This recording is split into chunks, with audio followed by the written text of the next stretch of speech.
ናታን ከሻወር ሲወጣ ያየውን ማመን አቃተው። ኤቢ በሩን ከፍታ ከአጠገቡ መጣች። ዛሬ ትሞታታለህ፣ የምልህን ሁሉ ማድረግ አለብህ፣ አብረኸኝ መተኛት አለብህ ስትለው ከሻወር ሲወጣ እዛው ፊት ለፊት ጠበቀችው።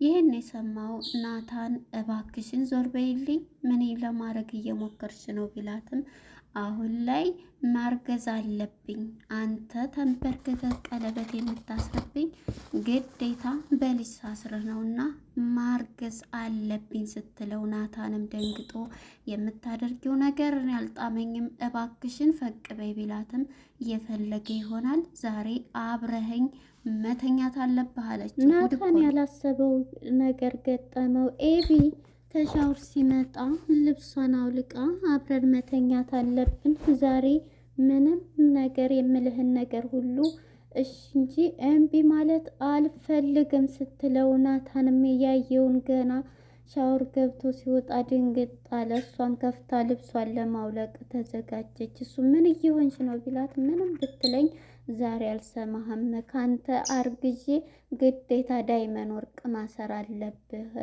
እያለችው ነበር። በጣም ያሳዝናል። አቶ ደረጀ በጣም አሁንም ሁለተኛ ጭንቀት ገባ። ለእናቱ ለባለቤቱ ለወይዘሮ ማርታ ምሳሌ አድርጎ አንድ ወንድ ሁለት ልጅ ቢወልድስ እያለ የእሱም ምሳሌ ቢነግራትም በጣም ስህተት ነው ይሄ፣ የሰው ልጅ አንዴ እንጂ የሚሳሳት ሁለቴ እንትን አይልም በፍጹም እያለች በጣም ግራ በመጋባት አቶ ደረጀ በጣም ተጨናነቀ። የአእምሮ ጭንቀት ያዘው።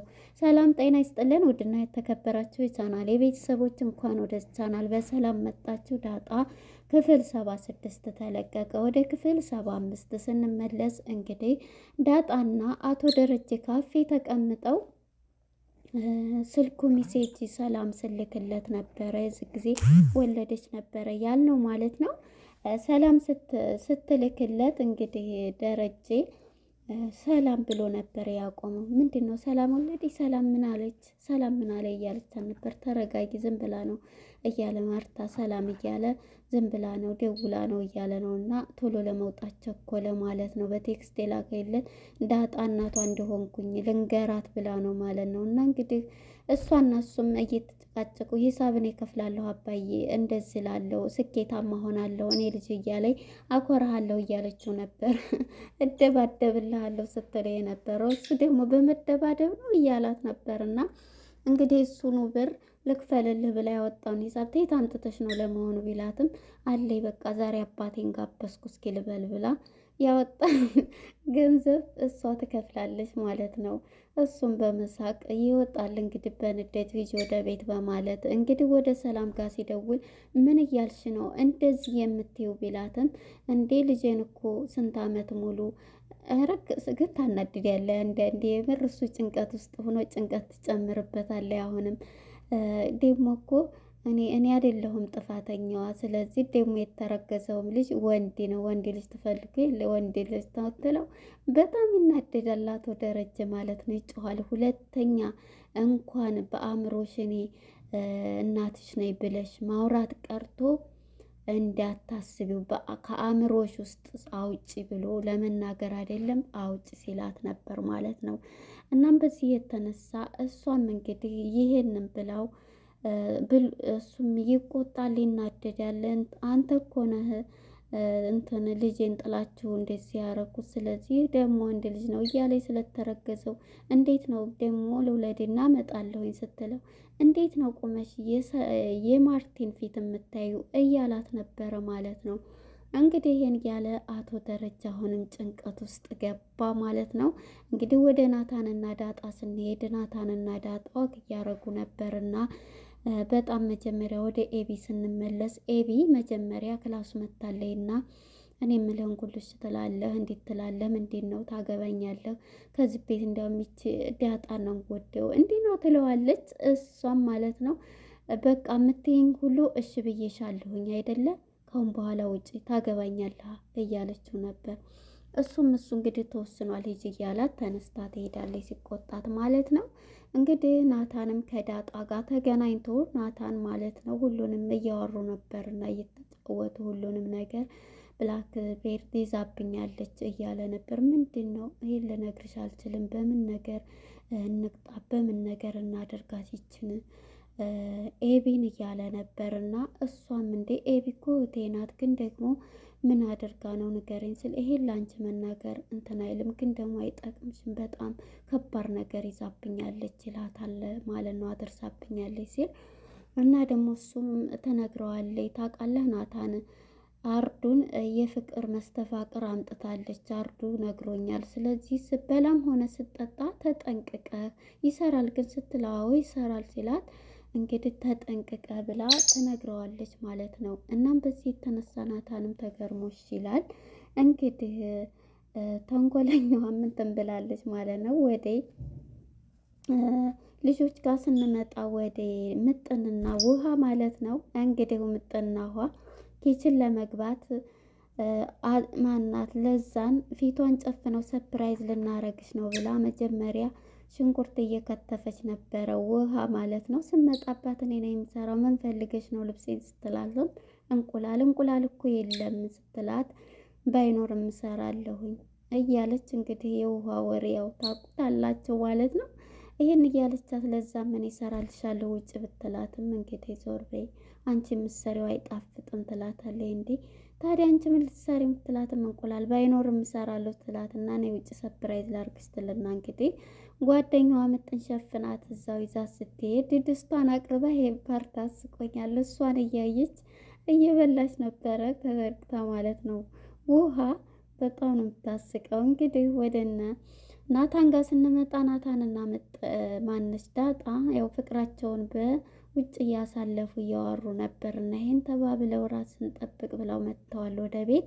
እንግዲህ ወደ አቶ ደረጀና ወደ ወይዘሮ ማርታ ስንመጣ ባንድ ሆነው ተኝተው እንግዲህ በጣም ያው እሱ ጭንቀት ውስጥ ገብቶ በጣም እንትን እያለ ነበር እየተጨነቀ። እሷም እንግዲህ በሶሻል ሚዲያ ሶሪያ ሚስቶ ሌላ ሴት ጋር ሄዶባት ነበር። ያንን በሶሻል ሚዲያ እያየች የተለቀቀውን ወይኔ ደሬ ምንጉር ነው ደሬ እያለች ምንድን ነው ስትል ይሄው ባሏን አርዳ ቆራርጣ ምግብ ሰራዩ እያለች ስነግረው ይህን ቆራረጠችው ስትል በጣም እንዴ ምን አድርጓት ነው እንደዚህ ያደረገው ከሌላ ሴት እንትን ብሎባት እያለ ነው ስትለው በጣም ይደነግጣል እሱ።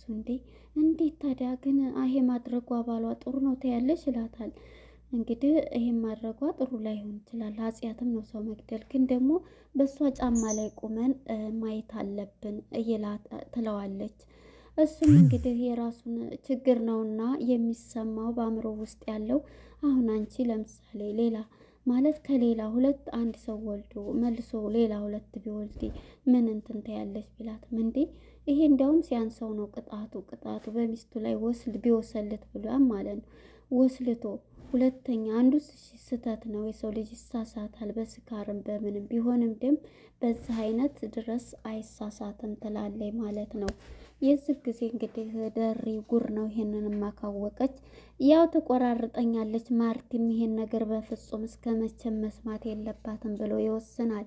ብቻውን እየተጨነቀ ግን አንቺን ብትሆኝ ይሄን ታደርገዋለች እንደዚህ ይላት ምን ማለት ነው እያለች በጣም ትጨናነቃለች ማለት ነው። ከሱ ነቅታለች ወይዘሮ ማርቲ።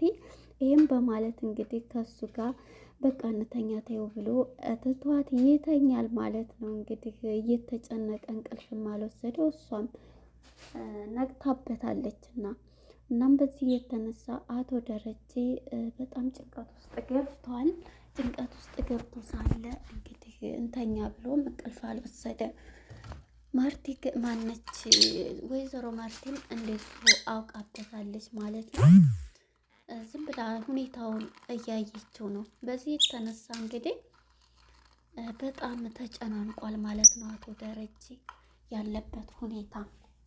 እናም እንግዲህ ወደ ነውሃና ወደ ኤቢና ናታን ስንመጣ ናታን ከክላሱ ሆኖ እንግዲህ ሻውር እየወሰደ ነው። ኤቢ እንግዲህ በባለፈው ፓርት ላይ እንዳስታወሳችሁት ከሱ አርግዤ ካረገዝኩ በኋላ ወዶ ሳይሆን ካረገዝኩኝ ያገባኛል ልጁ ማን ነው ልጄን ሲል በግዴታው ያገባኛል በግዱ አብሬው ተኛለሁ ብላ አስባ ነበረ። ኤቢ እንግዲህ ያላችሁትም ኤቢና ማን ነው ዳጣና ናታንም ሲያወሩ እሷ ያለችው ምንም ቢሆን አይቀርም እያለ ነበርና እንግዲህ ያሰበችው ነገር ያቀደችው ይሄው ነበረ።